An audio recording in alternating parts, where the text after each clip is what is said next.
14 Ocak günü Türkmenistan-İran sınırı yakınlarındaki Yaşlık köyü civarında Türkmenistan'a ait AW-109 helikopteri görüş mesafesinin zayıf olması nedeniyle yüksek voltajlı elektrik hattı direğine çarparak düştü ve helikopterdeki 3 sınır muhafızı hayatını kaybetti.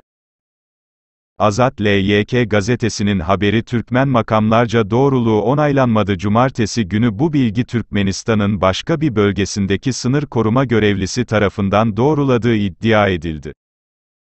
Olayın görgü tanıkları ve sınır muhafızlarına göre, Akbuday bölgesinde 14 Ocak sabahı hava kapalı ve sisli olduğu bilgisini verdiler. Olayın görgü tanıklarına göre, kazanın nedeni büyük olasılıkla Perşembe sabahı bölgede asılı kalın sis nedeniyle görüşün zayıf olmasıydı.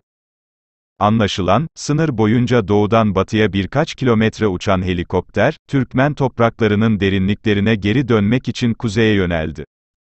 Birkaç yüz metre uçtuktan sonra helikopter, karayolunun yanındaki yüksek voltajlı bir direğe çarptı.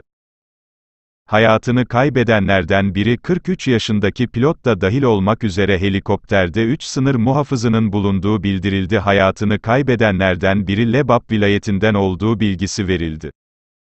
Diğer hayatını kaybeden sınır görevlilerinin kimlikleri ile ilgili bilgiler netleştirilemedi.